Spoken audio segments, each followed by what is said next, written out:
आप सभी को मेरा प्यार भरा नमस्कार। आप सभी का मेरे चैनल में बहुत बहुत स्वागत है। आशा करती हूँ आप सब लोग ठीक होंगे। तो अभी मॉर्निंग के 5:30 बज रहे हैं, तो मैं आ गई हूँ छत पर थोड़ा मॉर्निंग वॉक करने के लिए। तो यहाँ पर देखिए अभी उजाला हो रहा है। तो अभी जो है मौसम बहुत ही अच्छा हो रहा है छत पर। तो यहाँ पे देखिए छत जो है थोड़ी गंदी हो रही थी। मैंने सोचा चलो छत की सफाई भी हो जाएगी और मेरा मॉर्निंग का जो थोड़ा बहुत एक्सरसाइज होता है वो भी हो जाएगा। तो साथ साथ में मैं छत की सफाई कर रही हूँ अभी। तो छत जो है अच्छे से साफ़ कर लेती हूँ। बच्चे अभी सोए हैं, उसके बाद फिर बच्चों की स्कूल की तैयारी करूँगी।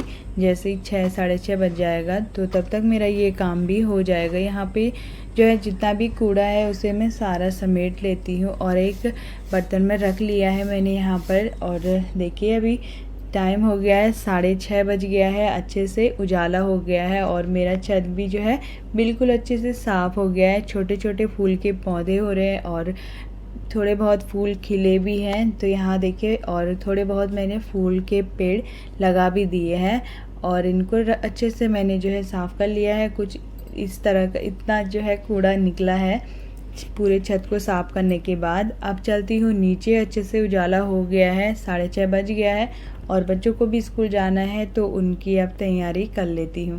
तो चलिए चलते हैं नीचे, ले चलते हैं। और बच्चे उठ गए हैं देखती हूँ। और आज मॉर्निंग का जो भी काम है जल्दी जल्दी कर लेती हूँ क्योंकि आज मुझे बच्चों के स्कूल में जाना है। वहाँ पर है शिवांश के स्कूल में प्रोग्राम। तो शिवांश को आज गणेश चतुर्दशी के अवसर पर कान्हा जी बनाया है। मतलब हर किसी को जो भी भगवान बनना है बना देना बोले थे, मैंने शिवांश को कान्हा जी बनाया है। तो देखिए आप अभी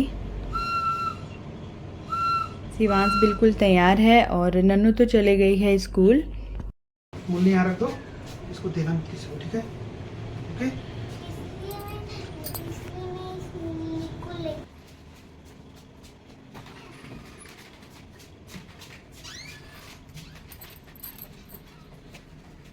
बाय शिवांश। अभी आई नहीं है।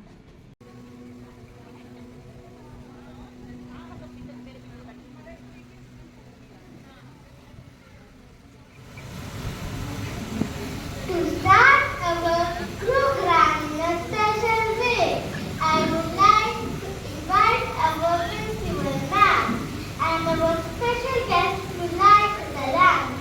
This lamp brings us light and happiness, just like Lord Ganesha.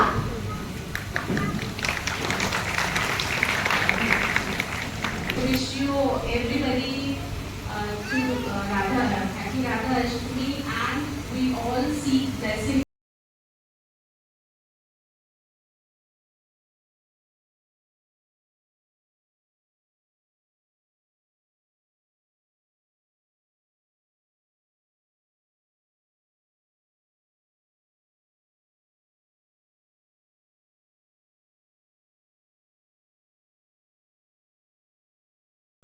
सुप्रभात।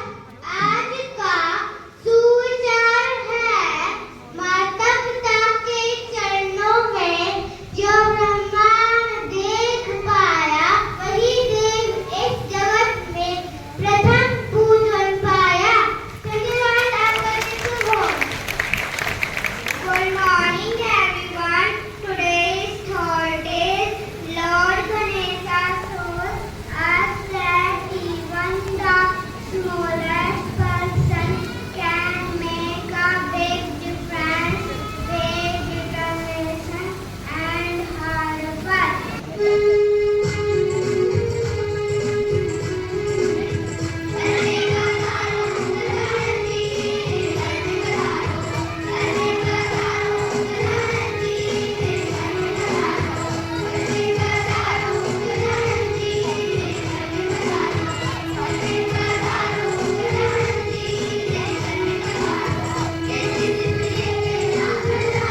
आदित्य नाम का एक भाई था।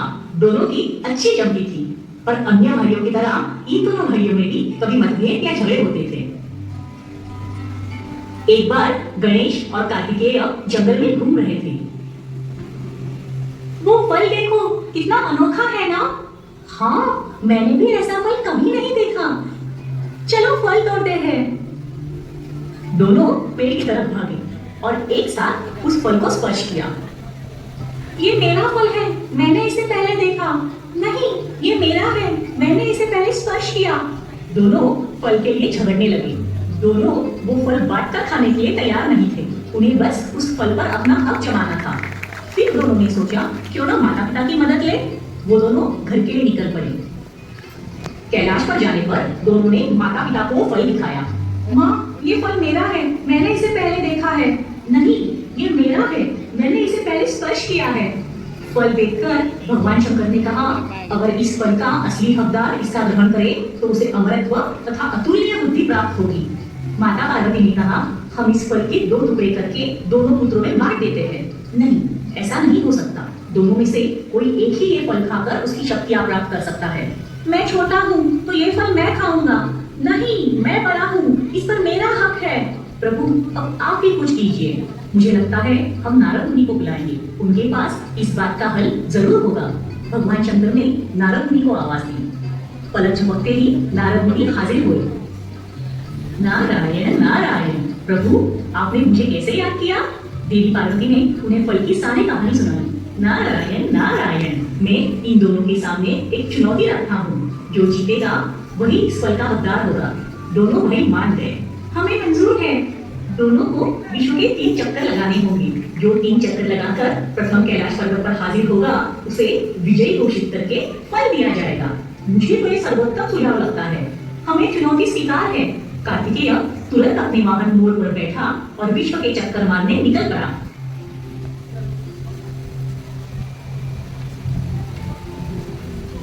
और यहाँ बाल गणेश कुछ सोचने लगा। मेरा वाहन मूषक तो उड़ नहीं सकता और कितना भी तेज दौड़े फिर भी मोर के सामने जीतना तो असंभव है। मुझे कुछ और सोचना होगा।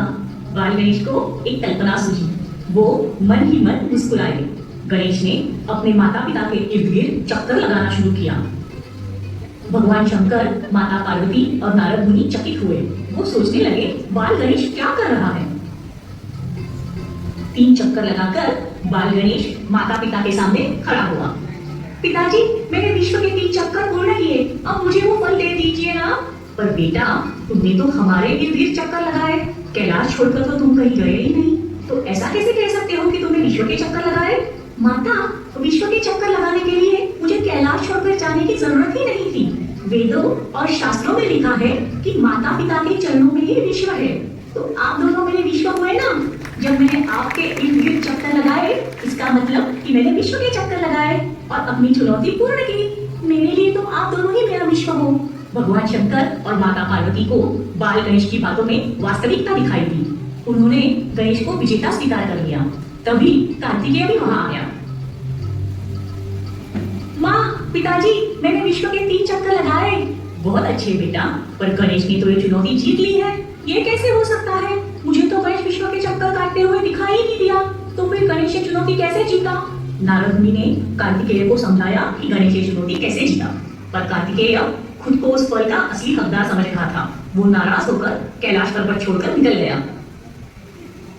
भगवान शंकर ने कहा, गणेश तुम जीत गए, ये लो तुम्हारा फल।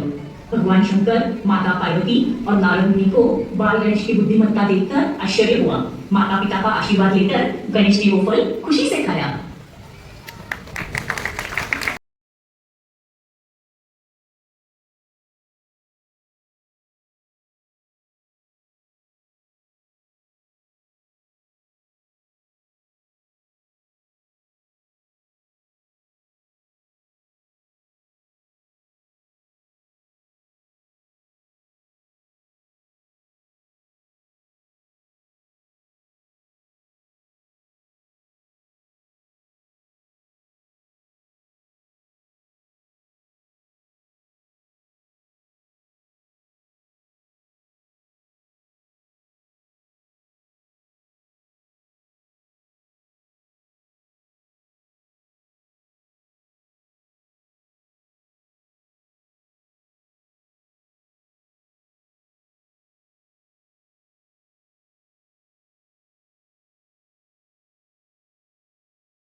गंदा दिख रहा है। दिख रहा है ना? करते साइकिल लेके। ठीक किया। ये देख, शिवांश और मैं आ गए हैं घर। देखो शिवांश ये लगी है इसकी।